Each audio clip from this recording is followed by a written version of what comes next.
नमस्कार, आप देख रहे हैं टीवी अंक प्रदेश। मैं हूं निशा। भागलपुर की बड़ी खबरों के बुलेटिन में आपका स्वागत है। तो बढ़ते हैं खबरों की ओर। भागलपुर जिले में आज से शिक्षक नियोजन को लेकर काउंसलिंग की प्रक्रिया प्रारंभ हो गई। अब जल्द ही नियोजन की प्रक्रिया पूरी कर नियोजित शिक्षकों को अपने नियोजित विद्यालय में कार्य करने का अवसर प्राप्त होगा। इसको लेकर भागलपुर के 2 विद्यालयों मारवाड़ी पाठशाला और नवस्थापित जिला स्कूल में सेंटर बनाया गया है। नियोजन को लेकर दोनों सेंटरों पर बड़ी संख्या में काउंसलिंग में छात्र और शिक्षक शामिल हुए। भागलपुर के मारवाड़ी पाठशाला काउंसलिंग सेंटर पर साकुन के विभिन्न स्कूलों में नियोजन को लेकर काफी संख्या में अभ्यर्थी शामिल हुए। इस दौरान शिक्षा विभाग के अधिकारियों ने गणित, साइंस, हिंदी, अंग्रेजी और संस्कृत विषय के लिए नियोजन की प्रक्रिया की गई। नियोजन की प्रक्रिया के दौरान अभ्यर्थियों का शैक्षणिक योग्यता प्रमाण पत्र, आवासीय सहित सभी कागजातों की जांच बारीकी से की गई। 6 सब्जेक्ट की काउंसलिंग हो रही है। आपका गणित है, साइंस है और क्या कहता है हिंदी हो गया, अंग्रेजी हो गया, संस्कृत हो गया और उर्दू। किस विषय के लिए कितने सीट है सर? ये यहाँ पे टोटल जो है 47 सीट है, समझे। 47 रिक्ति के लिए जो है हम नियोजन कर रहे हैं यहाँ पे। भागलपुर वासियों के लिए आने वाला समय में एक बड़ी खुशखबरी मिलने जा रही है। दरअसल भागलपुर वासियों की चिर प्रतीक्षित मांग यानी सिटी बस सर्विस की शुरुआत भागलपुर में जल्दी होने वाली है। यह बात बिहार राज्य पथ परिवहन निगम भागलपुर प्रमंडल के क्षेत्रीय प्रबंधक के रूप में पदभार ग्रहण करने के साथ क्षेत्रीय प्रबंधक पवन कुमार सानेली ने बताया। नवनियुक्त क्षेत्रीय प्रबंधक ने पदभार ग्रहण करते ही यात्री सुविधाओं को बढ़ाए जाने को लेकर सख्त कदम उठाए जाने की बात कही, जिसको लेकर उन्होंने मुख्यालय से अनुमोदन लिए जाने की भी बात कही। पवन कुमार सांडिली ने स्मार्ट सिटी भागलपुर में सिटी बस सर्विस चालू करने की बात करते हुए इसको सुल्तानगंज के प्रसिद्ध अजगैबीनाथ और कहलगांव के बटेश्वर स्थान तक चलाए जाने की बात कही। साथ ही क्षेत्रीय प्रबंधक ने कहा कि विश्वविद्यालय रेलवे स्टेशन सहित पूरे शहरी क्षेत्र में 5 से 6 बस सिटी सर्विस के रूप में काम करेगी। उन्होंने बताया कि सिटी सर्विस के दौरान सरकार के द्वारा चलाए जाने वाले बच्चों में स्वतंत्रता सेनानी, विकलांग और गण्यमान्य लोगों को मुफ्त यात्रा पास भी दिया जाता है। नवनियुक्त प्रबंधक ने जिला प्रशासन से बिहार राज्य पथ परिवहन निगम की अतिक्रमण जमीनों को जल्द से जल्द अतिक्रमण मुक्त कराए जाने की मांग जिला प्रशासन से करते हुए सिटी बस सर्विस चलाए जाने के दौरान जाम के कारण होने वाली परेशानियों को भी दूर करने की बात कही। वहीं नवनियुक्त बिहार राज्य पथ परिवहन निगम भागलपुर प्रमंडल के क्षेत्रीय प्रबंधक की इस पहल से भागलपुर वासियों को आने वाले समय में एक बड़ी सौगात मिलने की संभावना देखी जा रही है। पहला चीज़ है कि भागलपुर इतनी बड़ी सिटी है, स्मार्ट सिटी है, तो स्मार्ट सिटी में यात्रियों को सुविधा को देखते हुए सिटी सर्विस की सुविधा देने की प्लान मैं कर रहा हूँ, जिसमें विभिन्न मार्गों, जैसे अभी भागलपुर से नज़दीक है आपका सुल्तानगंज अजगैबीनाथ का मंदिर है, वो सिटी सर्विस में लेंगे। NTPC कहलगांव है, उसको सिटी सेंटर सर्विस के तहत चलाएंगे। प्लस लोकल जो जैसे यूनिवर्सिटी से छात्राएँ हैं स्टेशन से, इस तरह से हम 5-6 बसों को अभी फौरी तौर पे कोशिश करेंगे कि सिटी बस सर्विस में चलाएं। और इसमें हम विकलांग को, स्वतंत्रता सेनानी को फ्री पास देते हैं। प्लस इसके अलावा हम लोग कोशिश कर रहे हैं कि पास की सुविधा प्रबुद्ध लोगों को भी सुविधा दिया जाए। इसके लिए हम मुख्यालय से अपने स्तर से अनुमोदन भी लेना चाहेंगे। इमली का बूटा, बेरी का पेड़, इमली खट्टी मीठे बैर, इस जंगल में हम 2 शेर, चल घर जल्दी हो। उन्होंने मुंबई में हिंदूज अस्पताल में आखिरी सांस ली। बॉलीवुड में ट्रेजेडी किंग के नाम से मशहूर दिलीप कुमार ने हिंदी सिनेमा को मुगले आजम, मधुमती, देवदास और गंगना जमुना जैसी बेहतरीन फिल्में दी और करीब 60 साल तक सिल्वर स्क्रीन पर राज किया। उनके निधन से पूरे देश में शोक की लहर है। हिंदी फिल्म जगत के प्रसिद्ध और लोकप्रिय अभिनेता एवं दादा साहब फाल्के पुरस्कार से सम्मानित दिलीप कुमार साहब के निधन का समाचार पूरे देश के लिए दुखद है।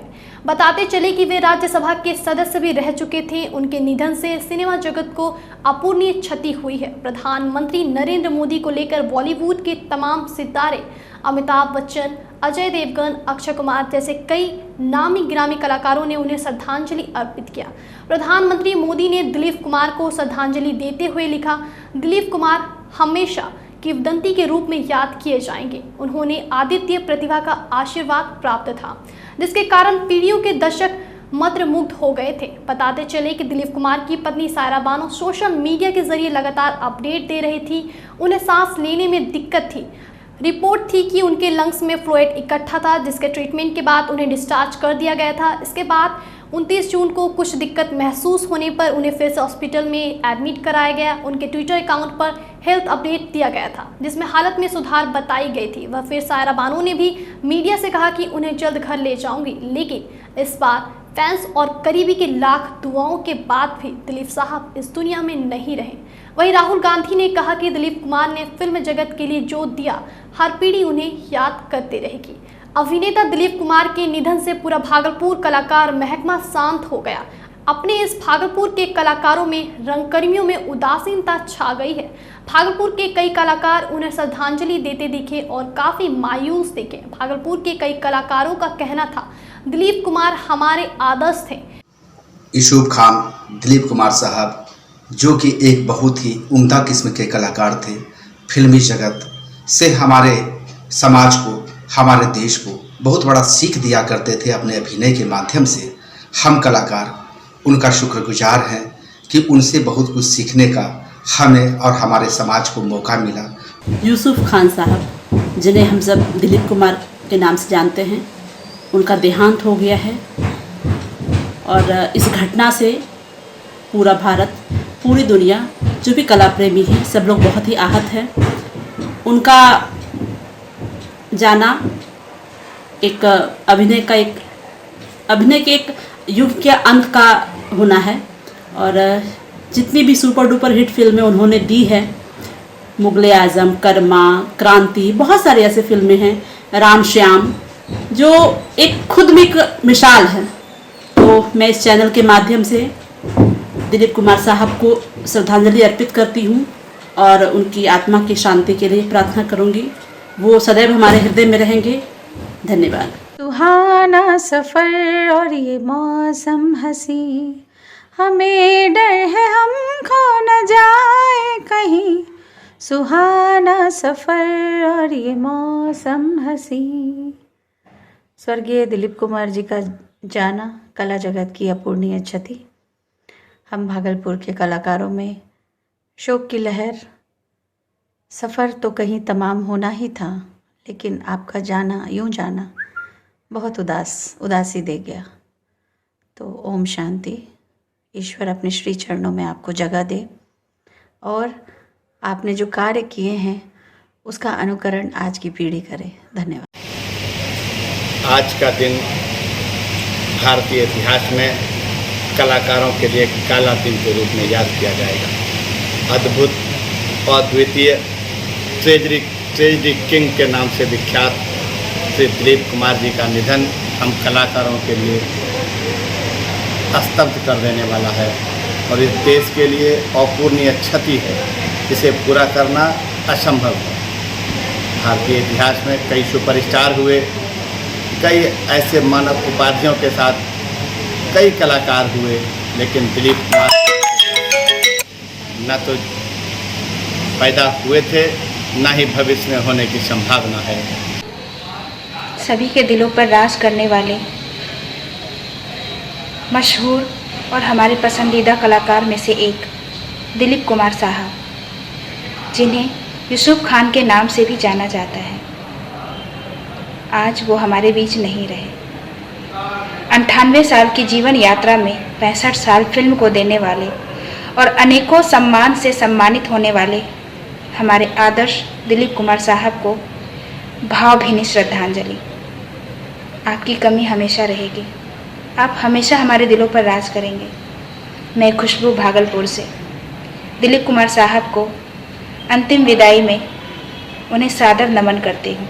सत्ताधारी पार्टी यानी जदयू के भागलपुर जिला के कोषाध्यक्ष चंद्रकिशोर शाह ने अपने ही सरकार के पुलिस पदाधिकारी के गैर कानूनी रवैया के खिलाफ भागलपुर प्रक्षेत्र के डीआईजी सुजीत कुमार को आवेदन देते हुए न्याय की गुहार लगाई।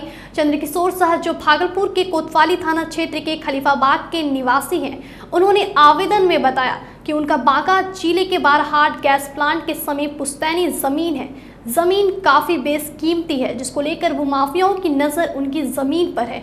इसी कड़ी में 3 जुलाई को बाराहाट थाना प्रभारी शंकर दयाल प्रभाकर के द्वारा भूमाफियाओं ने मिलकर उनके ज़मीन पर उन लोगों की गैर मौजूदगी में अवैध और गैर कानूनी तरीके से जमीन नापी कराकर पिलर गाड़ दिया गया। डीआईजी सुजीत कुमार से मिलकर जदयू नेता चंद्रकिशोर शाह ने न्याय संगत कार्रवाई किए जाने की गुहार लगाई। भागलपुर क्षेत्र के पुलिस उप महानिरीक्षक ने मामले को गंभीरता से सुनते हुए उचित कार्रवाई किए जाने का भरोसा पीड़ित। अब तो चला एक छोटे से ब्रेक का, फौरन लौटेंगे। देखते रहिए टीवीएन प्रदेश। आपके भागलपुर में पूरी भव्यता के साथ महिलाओं के लिए पहली बार भव्य रेंज और ब्रांडेड आइटम का संसार भाव्या। बेनवियो बेहद ही खूबसूरत sari, lehenga, salwar suit, suit piece, kurti और अंडरगारमेंट्स, ये सब कुछ होगा एक ही छत के नीचे। भाव्या यानी भाव्या के साथ भव्य रेंज की सौगात। बेनवियो Bhavya exclusive showroom Kachahari Chowk near petrol pump Bhagalpur. Bhavya exclusive showroom.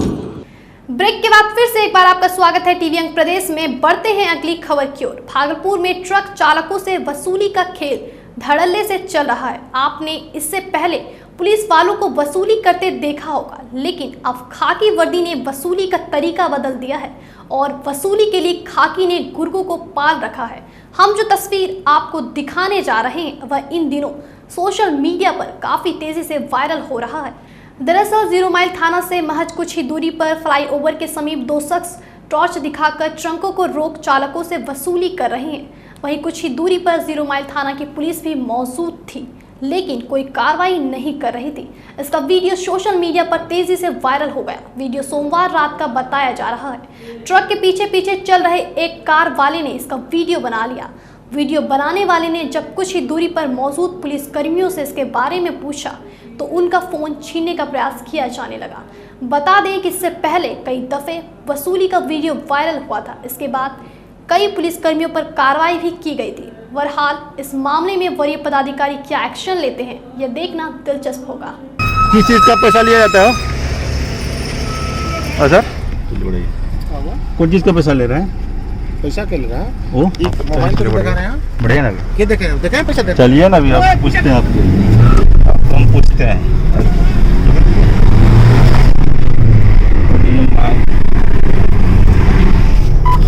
बिजली की लो वोल्टेज की समस्या से परेशान भागलपुर के वार्ड नंबर 45 के सिकंदरपुर के हरिजन टोला के लोगों के द्वारा मुजाहिदपुर फीडर में हंगामा किए जाने की सूचना मिलने के बाद देर शाम मुजाहिदपुर फीडर के असिस्टेंट इंजीनियर स्वर्णिक कुमार बिजली विभाग के अधिकारियों के साथ हरिजन टोला पहुंचे और मौके का मुआयना कर लोगों को होने वाली परेशानियों से रूबरू हुए।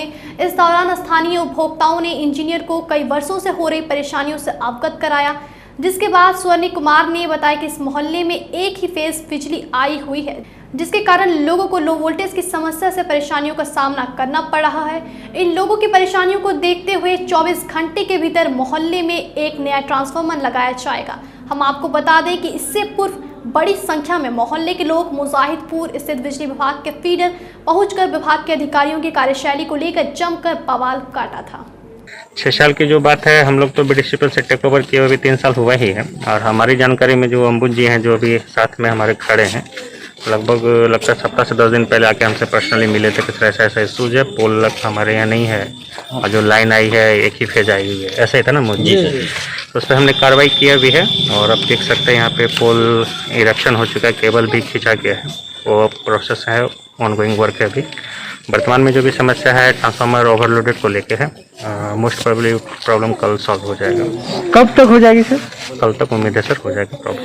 कटिहार जिले के बरारी थाना क्षेत्र के भस्तियारा गांव के निवासी बहादुर शाह ने पुलिस जिला नवगछिया के गोपालपुर थाना में मंगलवार को आवेदन दिया, जिसमें लिखा है कि मेरा पुत्र हरिलाल शाह उर्फ रोहित, जो 5 माह पूर्व मेरे बड़े लड़के की पत्नी बीना देवी लव मैरिज कर अपने ननिया ससुराल गोपालपुर थाना क्षेत्र के अंतर्गत तिनटंगा करारी गांव में रह रहा था, जहां सोमवार को पता चला कि मेरे पुत्र हरिलाल शाह उर्फ रोहित को तिनटंगा गांव के निवासी कुनकुन शाह सहित परिवार के लोगों ने मिलकर हत्या कर सबको गायब कर दिया।